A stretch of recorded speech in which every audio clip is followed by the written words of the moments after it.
piece, all of one piece. And the other thing I've been stressing these last few talks, and it's probably the most important thing that I can share, and the thing that if you don't kind of remember any of the specifics or the details, it's an invitation to recognize that you don't actually need to have a big expanded experience of your true nature in order to actually be able to discriminate or distinguish these fundamental qualities. They're here even in a very contracted experience of awareness. And as I explored last week, in case anyone wants to go back and listen again, or just anybody who missed it, that contraction itself is a function of this awareness. It's a function of the discriminating quality of awareness. That when awareness encounters something that's not very true, not a very complete perspective, it contracts down to the size of the experience. So even in a very contracted experience, your awareness is being discriminating. In fact, it's discriminating by contracting. And what this allows is, if you let go of the idea that you need to have a big awakening, a big enlightenment experience, then it allows you to just be very curious, very present to what is here right now. Because this presence, this awareness, I often use the word awareness kind of interchangeably with the mysterious presence that can't actually be described or named. But because awareness is so fundamental, because all these qualities are so fundamental, then you can use the word awareness to point to the fundamental reality, to your true nature. And so it's always here. You don't need to have a big expanded experience to learn about it. Just as you don't need to go to the ocean to study water. You can start with a much smaller amount of water and still discover a lot about water. And tonight I'm going to explore actually a wonderful quality of our true nature, and that is that it's oneness. Or you could also say connectedness. The surprising thing is that all awareness, all being, all life is connected, and in fact is so totally connected that it's one thing. So all awareness is as connected as your foot is to your leg. They are both part of one thing. And all beings, all individuals, all expressions of this one life, this one aliveness, this one awareness, are just as completely connected, just so connected that oneness is the ultimate expression of that.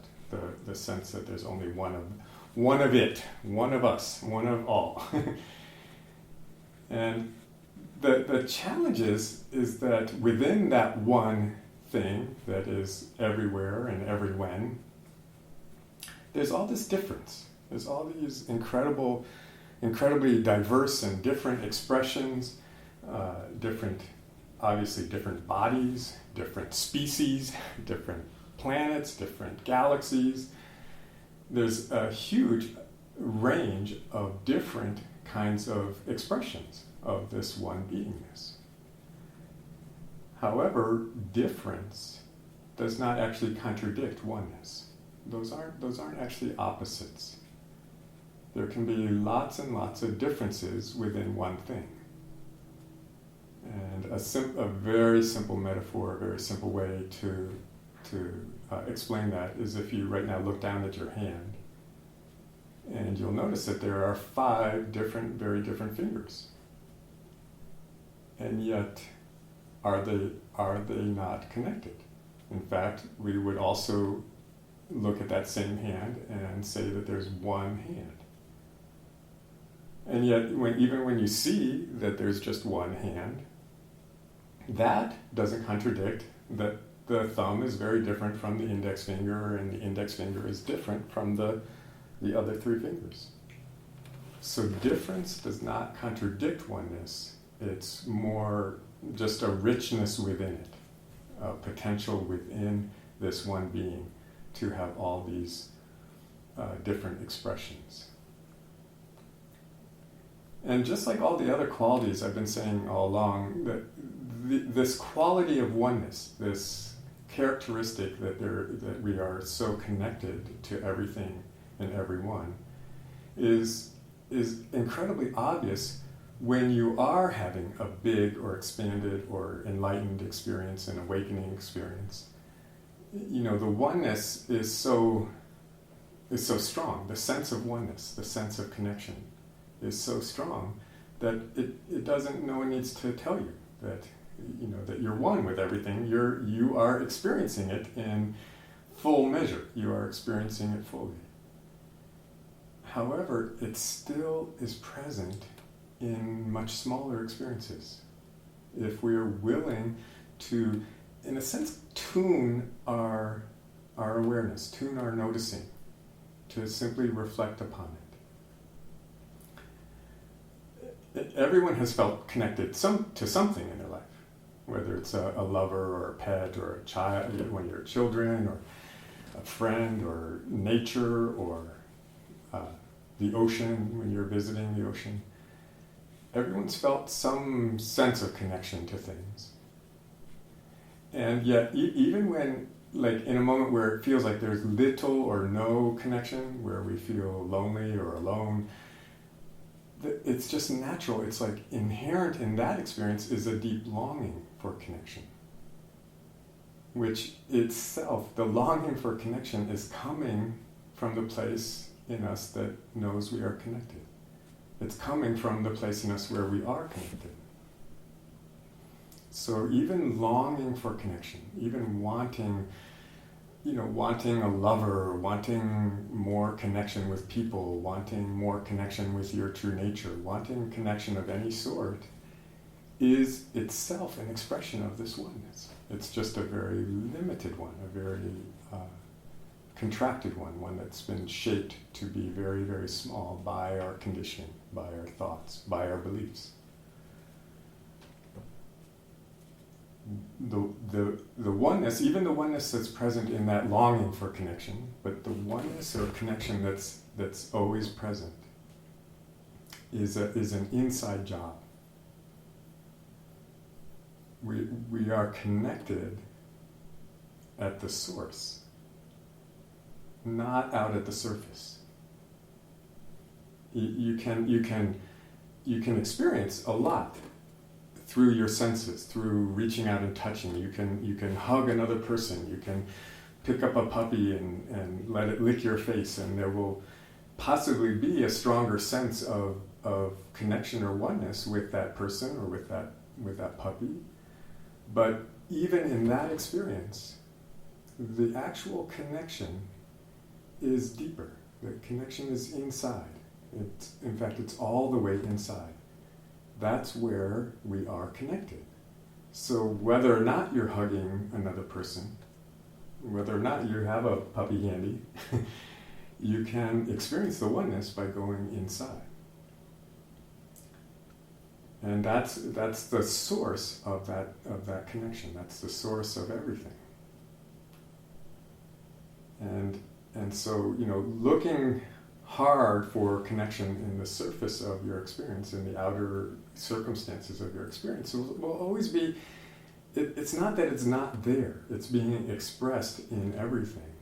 But I used to say it's kind of like trying to, you want to get a drink of water, so you go and you disconnect a hose from a faucet outside, and then you try to drink out of the hose. The hose is not the source. The faucet on the side of the house, that's the source. You have to turn on the faucet and put your mouth under that. And so all of our outer experience, this whole world of form and this beautiful expression of our oneness, of our being, is not the source.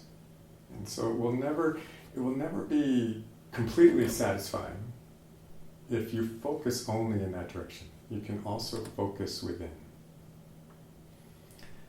Nonetheless, if we lower the bar In fact, lower it all the way down. Lower the bar to the ground for evidence of connection.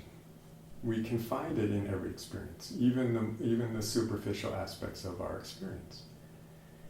It's still happening out there. It's just much stronger inside at the source. And everything out on the surface, everything still affects everything else. That's this simpler lower bar, this simple evidence of connection, is the simple fact that everything affects everything else. And that's a form of connection. Anytime you're influenced by anything in your environment, or you influence anything in your environment, you could say there's a connection. Sometimes it's literal, because we're so close to it that we can feel like heat coming off of it. If you're standing next to a wood stove, it's pretty obvious that wood stove is affecting you, and it may not be as obvious, but you in some way are affecting that wood stove. If it's not lit, you're definitely probably warming the wood stove. It's working the other way around. And the closer something is to us in physical space, the stronger the influence, the stronger these effects are. But as the distance increases, the effects get more subtle, but they are still actually there.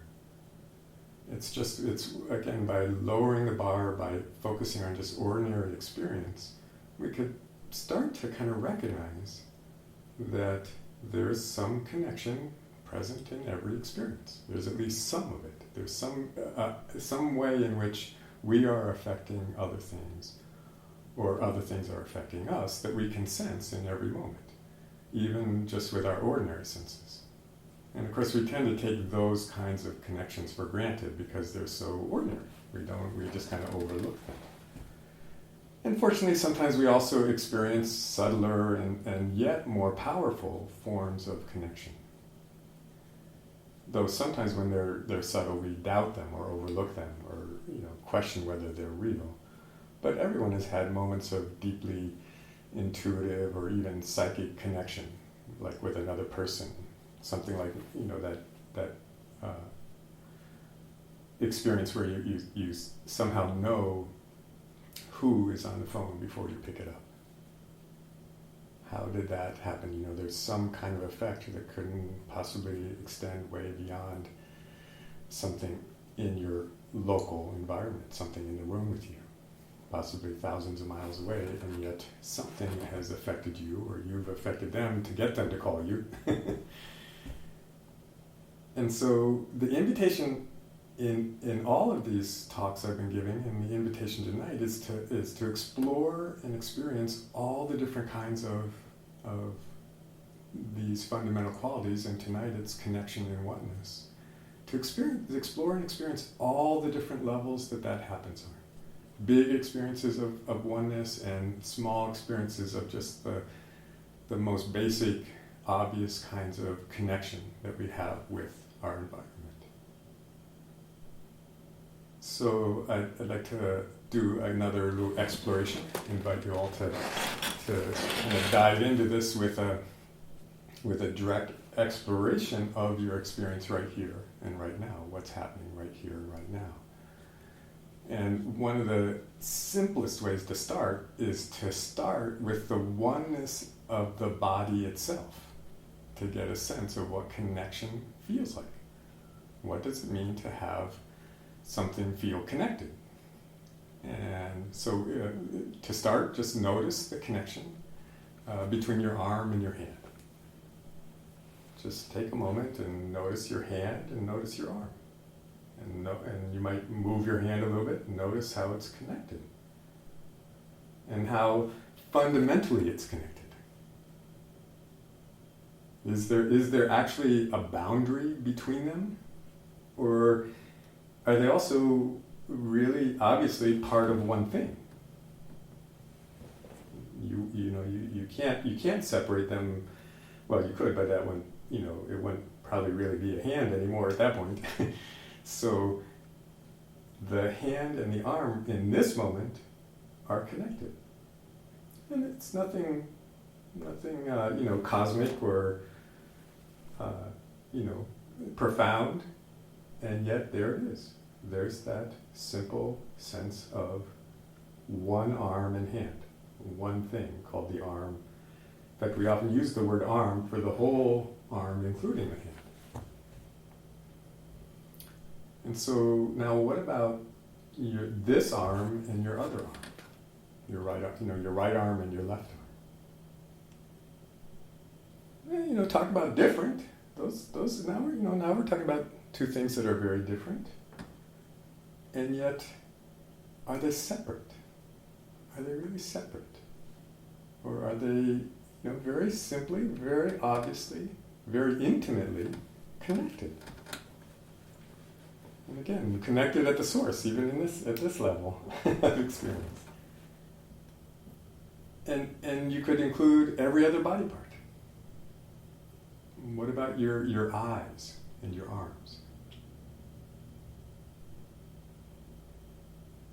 Are they're so different.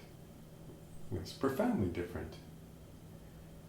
And yet, take a moment and just notice how they're part of one thing. They're part of this body.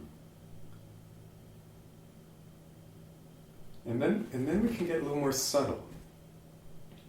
Because another thing that's present, that's a very, present moment aspect of your experience as a body, is the sense of sight itself. The whole phenomenon of sight, which involves the light coming into your eyes from the room, or the lamps, or the reflecting off the objects in the room. It includes your eyes. It includes your mind, which processes those images and even forms thoughts about them. And yet, this is the kind of invitation here is to notice, what is the sense of either connection or separation between your overall sense of sight and your arms. Is there actually a boundary between seeing and the physical presence of your arms? Or are they not really separate? Very different, but not really separate. All part of this one thing called a body. And then I mentioned them briefly. There's this other thing that's present we call thoughts, or a mind, which again gets kind of involved. It actually gets involved with your experience of your arms. I mean, the fact that you focused on your arms when I said that is because you formed a thought out of my words.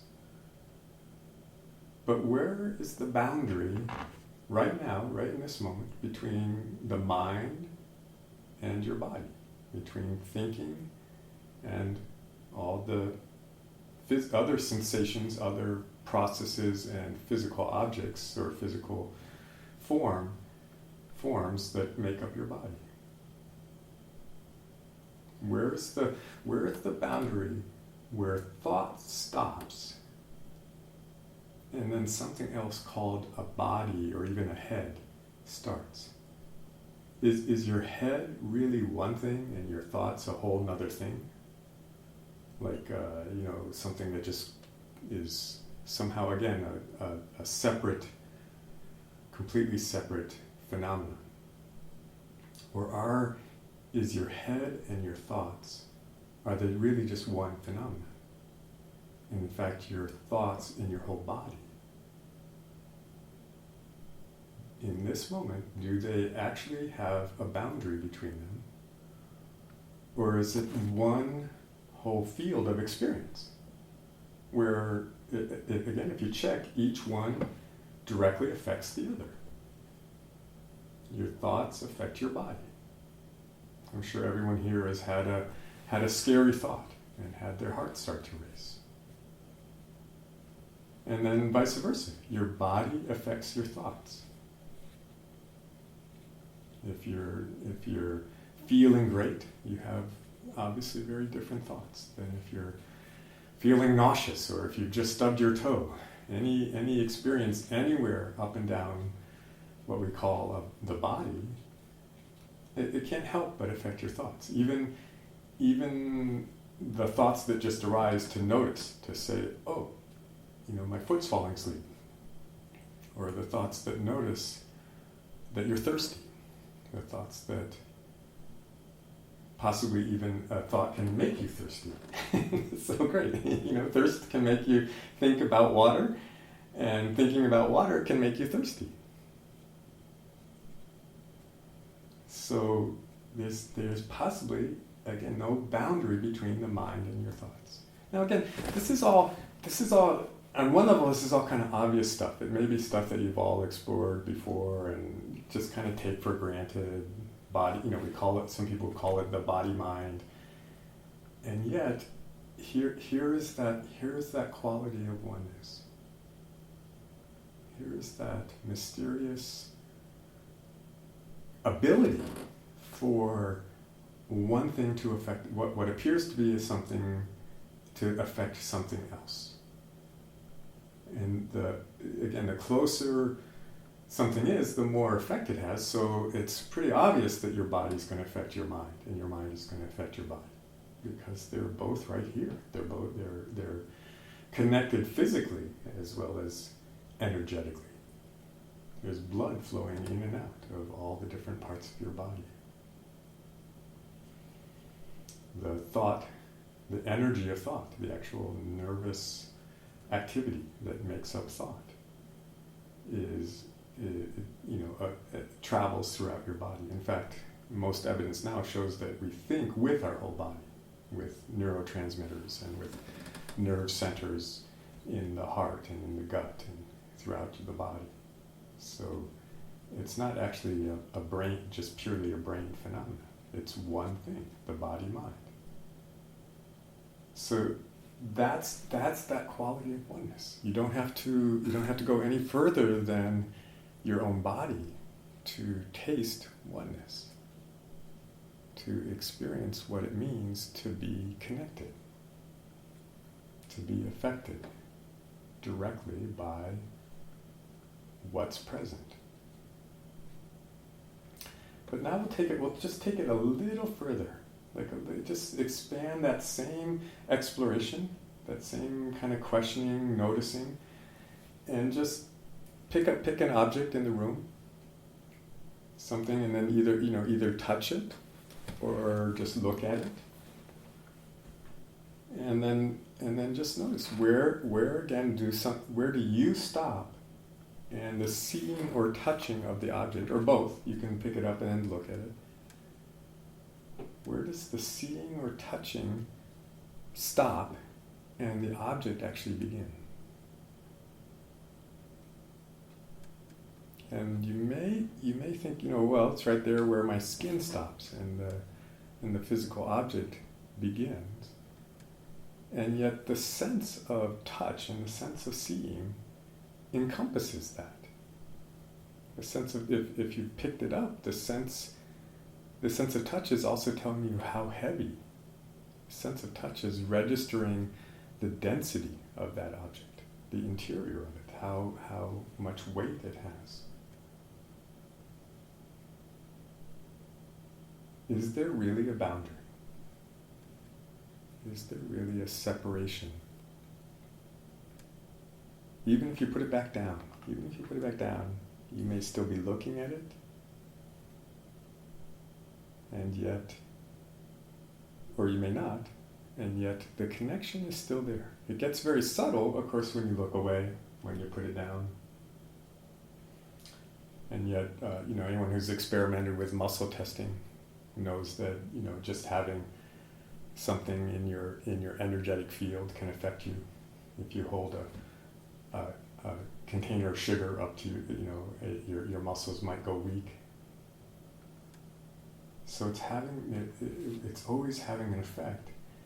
And yet, even in just the ordinary experience of seeing it, touching it, even hearing it, the sense, because as you touch it, there may be subtle sounds that object is making, that your hands are making and touching it.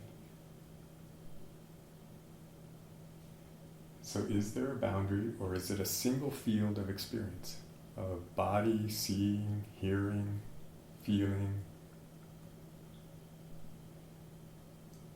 There's light, there's heat, there's sensory info, there's sound, there's subtle presence that are all flowing between your eyes, your hands, and the object, and vice versa, between the object and your eyes, your hands, your ears.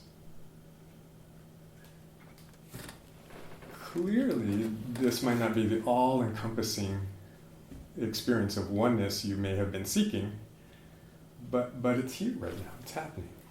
You can have an experience of oneness with an object. Some objects you may find are easier just because of your conditioning, your preferences. If you have a puppy and you try this experiment with a puppy, a cute puppy, it will probably be very, very easy to feel a dissolving of those boundaries, or a sense that there are no boundaries. Or a lover, if you explore this way with a lover. So paying attention in this way to the subtle and not so subtle, very ordinary connectedness of all the elements of your present moment experience can soften or sometimes even dissolve the sense of separation and allow a greater recognition of this underlying connection, this underlying oneness. And you don't have to limit it to just one object. There are a lot of objects in the room right now, and there is, well, first of all, there's light bouncing off of them into your eyes. There is heat, flows of heat between you and every object, the walls, right out the windows if it's nighttime. There's actually a flow of heat from your body out a window into deep space. Anytime you sit near a window, there is a flow of energy all the way out into deep space. So the same kind of, again, non-mystical and yet mysterious connectedness is present right now with every object in the room. And you may notice that just by recognizing it, just by giving it attention, again, it can sometimes soften or even dissolve the sense of separation, the sense of boundaries. So sometimes even this simple exploration of just ordinary connectedness, just the connectedness in ordinary experience, can open up to a much bigger experience. So just check for yourself whether there's more or less of a sense of connection with the objects in the room right now. Even after just having focused on one, or started to include more than one. It's interesting. There's even it's funny. It's fun to explore. Kind of fill in some of this with the mind. That there are actually flows of molecules between every object. There's, you can call it outgassing. And definitely our bodies outgas. There's a lot more than just heat that comes off of our bodies. Lots of molecules, lots of pheromones and moisture and air, as we exhale. And all of those molecules go out and mix with all the other molecules and strike all the other objects in the room. And if you have plants in your room, they're soaking up some of that carbon dioxide that you just exhaled. And then they're pumping out oxygen that you inhale. So again, even on all the measurable physical levels, it's hard to define, it's hard to make a clear-cut boundary between one object and another. So I invite you to continue to experiment with this, with objects, with sounds, with sights, with pets, with nature, with friends, with lovers, with food, with the water when you're taking a shower. To just notice where really is the boundary. Can you say for sure where one object stops and another one starts, where seeing itself stops and something else called the object seen starts? Or is it one field of awareness? And by the way, always include whatever you currently experience as yourself. If that's your body and or your mind, then include that. That can be very rich, to explore the boundary or lack of a boundary between whatever you call yourself, whatever you call me or I, even the deepest sense of I. As I said earlier, the strongest sense of connection is at the source, is deep within us. It's not such an obvious physical connection, and yet it's in that sense of I that you are actually the most profoundly connected. So you can also just notice, is there a sense of connection, of oneness, deep within your sense of I, within your sense of self, within your body, mind, being. Whatever you take yourself to be, look within that. And just notice. Notice if there is a sense of connection there. Sometimes, as I mentioned earlier, sometimes what you'll find there is a sense of a lack of connection. It'll feel like, oh, there's something missing. I spoke about this a little bit one of the other evenings, that those empty spaces are actually also very rich to explore. And that if there is a place where you sense a lack of connection, again, that's where, clearly, obviously that would be where the longing for connection arises. Is in a place inside us that feels like we lack connection, lack love, something like that. You can go into that space, into that lack, into that empty place, and surprisingly, you may discover that it's filled with a sense of oneness.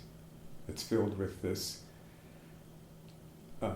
really pure, high-octane oneness that is at the source of everything. The last place you might even think to look for it is in the place where you feel lonely or lacking or alone. And to find connection there is very profoundly freeing, because you can't lose that.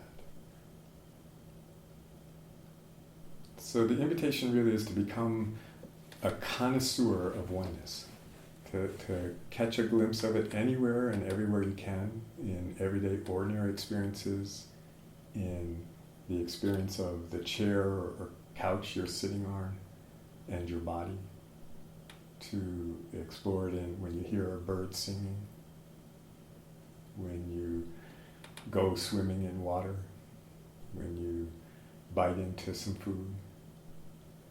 Become familiar not just with the specific sensations, the differences that make up those experiences, but you can become familiar with the oneness, the connectedness that's here always in those experiences, in every experience. Then when a bigger or fuller experience of oneness does arise, and possibly that can happen in the midst of exploring this way, where suddenly all the boundaries, as you explore one experience after another, and then it's sort of like the boundaries all start to get a little bit vague or undefined, and there's just a sense of oneness with the whole room, oneness with the whole planet, oneness with the whole universe. And so anytime a bigger experience, a fuller experience, just a more complete experience of oneness, the oneness is always here, it's just the experience of oneness sometimes becomes more complete. Just like if you close your eyes right now, the room doesn't get any smaller, but your experience of it gets more limited, more constrained, because your eyes are closed. But the room is still the same size.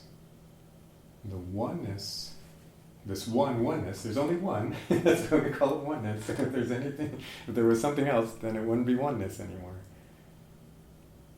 The oneness is always here, and sometimes we have these fuller experiences that just either spontaneously arise or come as a result of this kind of gentle exploration, not trying to get a bigger experience, but just noticing oneness that's here. And when a bigger or fuller experience arises, it will be more familiar. If you've been exploring it throughout your day, throughout your life, then when the boundaries really fall away, you'll be familiar with that. And it may be a little easier for you to kind of absorb it, go with the experience, because it's like, oh, it's just more of that sense I had, of being one with the room. It's just now it's one with the planet. So this kind of exploration can keep you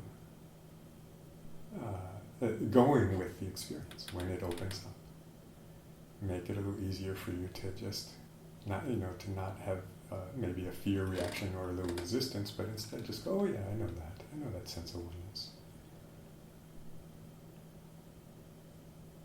It can happen a lot when you're out in nature, looking out over, a lake or the forest or something. And so these explorations will possibly make those experiences just come a little easier and go a little easier. You don't have to hang on to oneness. It's got a really good hold of you.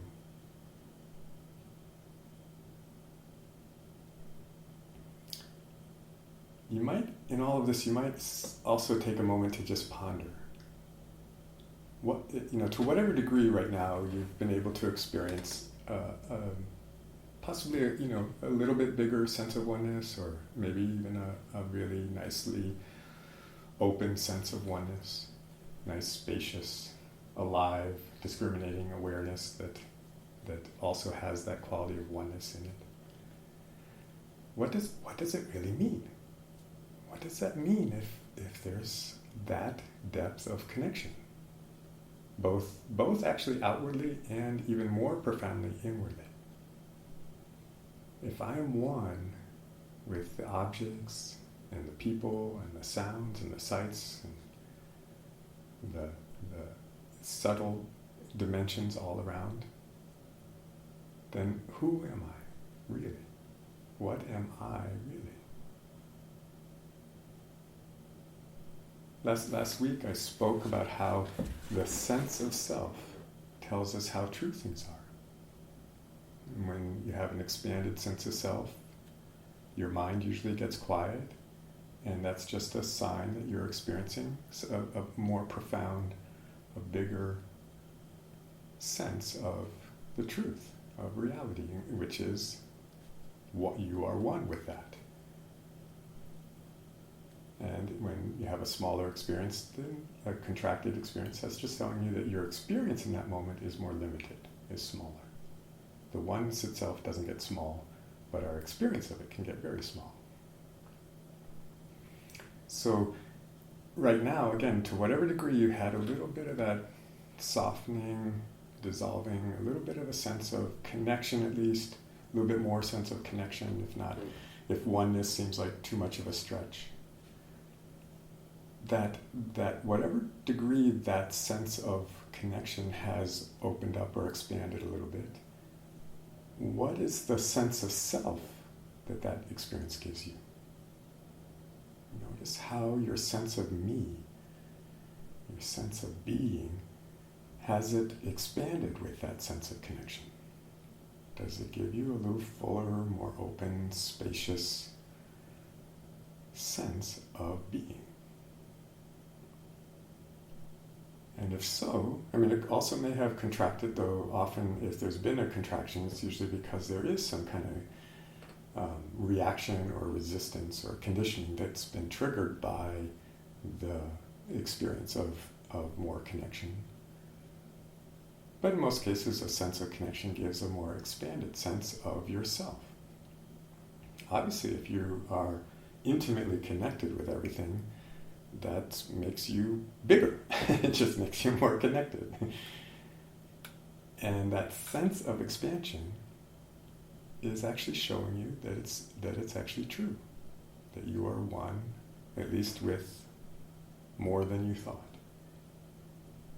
And if you have had, or that someday have, or are having an experience of being one with everything and everyone,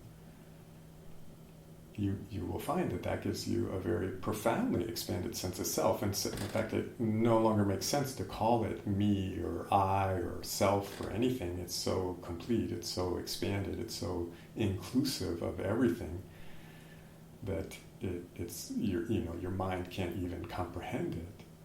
And yet that is the sense of self that you have when you are one with everything.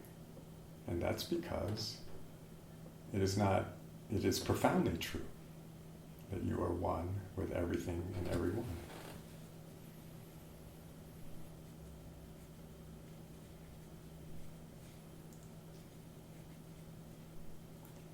So I hope that gave a taste. I hope that gave a flavor. I'd like to just leave a little space here if there are any questions or anyone wants to share what happened for them in this exploration of the simple forms of oneness and the invitation to explore them.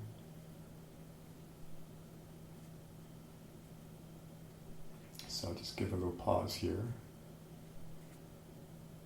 You can either raise your hand or type a question if you like.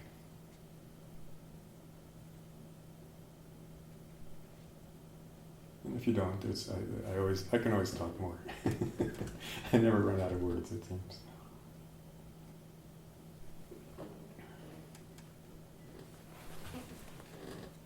Yes, always explore. Regina wrote, I like your reminders to always explore.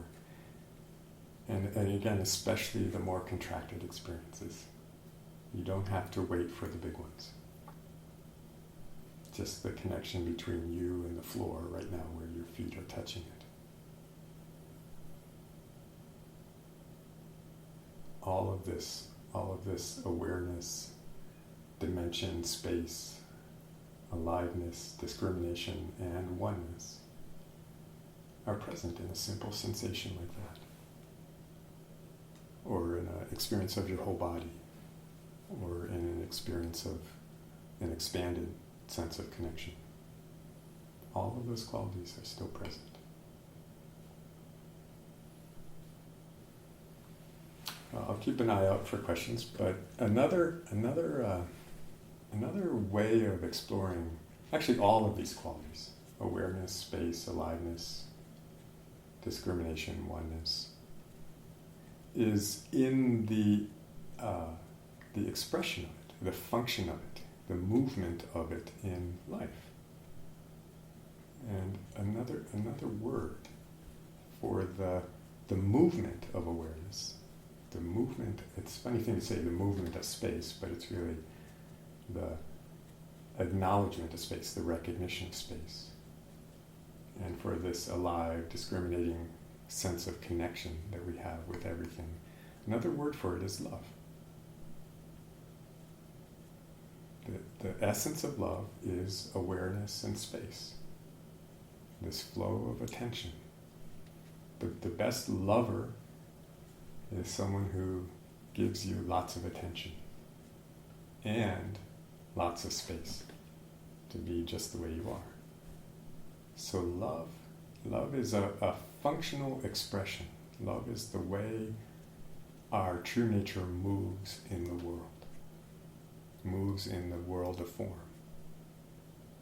This essence that we are, this mystery, this presence that we are, moves as awareness, space, aliveness, discrimination, and oneness. And that's love. And so another way to get in touch with these qualities, to get in touch with your true nature, is to give love, give a fullness of attention and space and acceptance to something. So just as we were, exploring the sense of connection with a particular object, you can actually also just direct a complete fullness of attention to any object that's present. And it can actually help to pick something kind of neutral, so you can just easily just shower it with attention. I mean, really see it, really sense it. If you can pick it up, if you can, or at least touch it, just reach out and really, really take in the weight of it, the temperature of it, the color, all the subtle variations in color as the light strikes it. If there's any sounds associated with it, any smells. The invitation is to give the same quality of attention and acceptance and curiosity that you would give to a new lover. I know it's a little, seem a little awkward, but you can give that same quality of attention. I'm right now holding a glass of water and just marveling at it the same way I would if I had just fallen in love.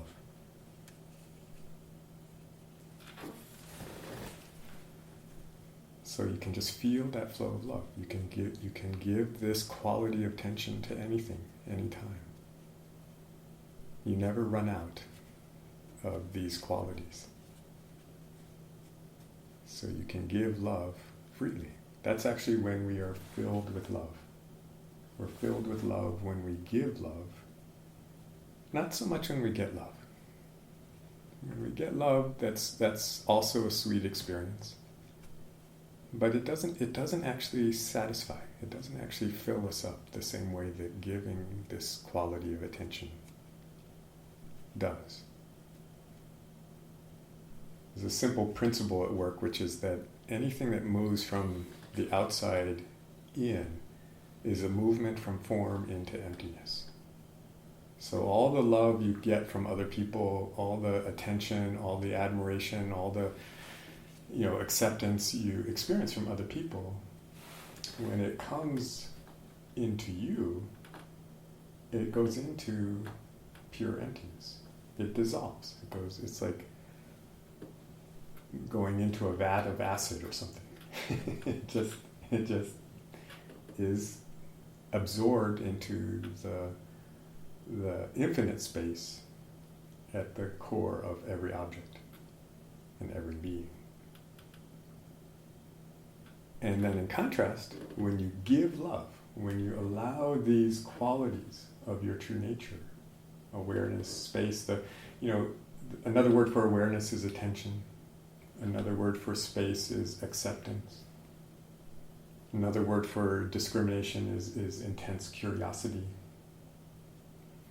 And oneness, of course, really is central to the experience of love. It's letting yourself feel connected to another person or another object or nature or the night sky, the clouds, your own body. You can love your own thoughts, give them the same quality of attention you would give to a lover. And when you do that, there's a flow, again, of the expression, the outward expression of your true nature that we call love. There's a flow from emptiness into form. That limitless potential at the center of your being is now being expressed outwardly into the world of form. And that, whether it takes the form of an actual action of picking up an object and savoring it with your touch, and savoring it with your sight, and savoring it with your lips, your sense of smell, your sense of hearing, or it's just a purely open-hearted curiosity, paying attention. That's when we're filled with love. It's that flow from inside out that makes us so full of love. And you can notice if you're doing it, whether you're doing it right now with an object or with your own thoughts or with your body or a part of your body,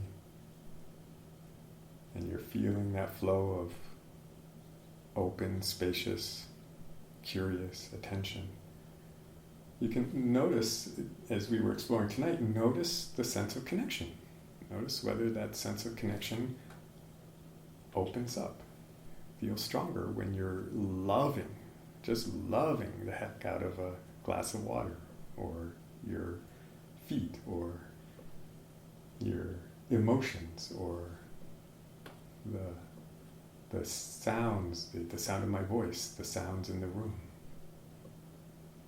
And again, notice whether your sense of self, your heart, is more open or more closed. It's kind of a lot of times that's kind of becomes a rhetorical question. When you're giving love freely, unreservedly, it's pretty unusual for your heart, your sense of being, your sense of self to contract or close, get smaller. It can if that triggers a fear or a doubt or a worry.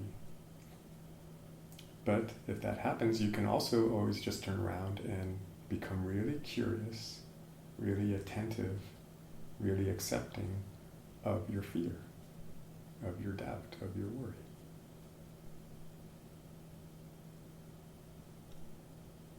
And so that's another way to experience all of these qualities of your true nature. And they all are interwoven in love. And in truth, there is always a flow of love. We are always, because these qualities are always present, and that's what we are always loving something. Even before I invited you to love your fear, if you're experiencing your fear, then to some degree you're loving it. And then if you form a judgment about your fear to try to not experience it, to try to direct your attention somewhere else by judging your fear, then in that moment you're loving your judgment. I challenge you to find a moment where you're not paying attention to anything. There's always a flow of attention. There's always a flow of awareness. There's always love going somewhere. It may be contracted and focused. It may be, expanded and bigger than you ever imagined was possible. But, we're all always loving something. Sometimes it's our taste buds. Sometimes it's our fears. Sometimes it's our fantasies. Sometimes it's, a physical experience, a physical sensation. Sometimes it's a whole big train of thought. We're always giving space, giving attention. We're always alive to something.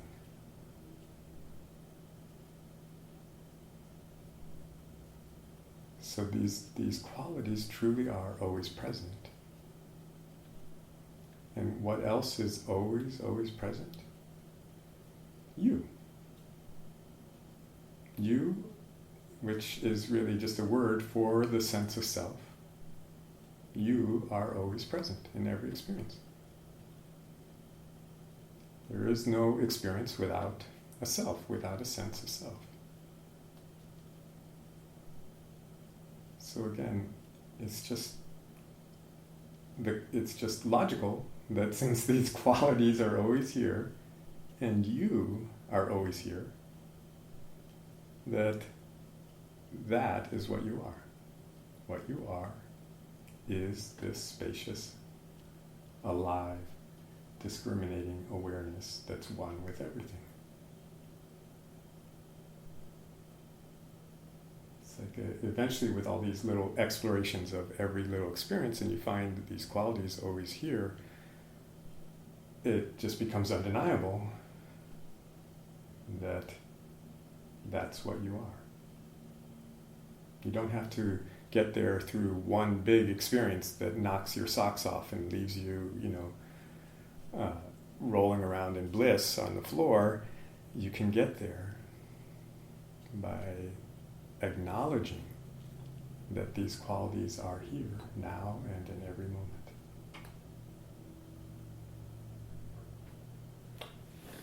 All right, I see the time has passed, and again, thank you all so much for this opportunity to share, and I look forward to encountering you in who knows where and when and how.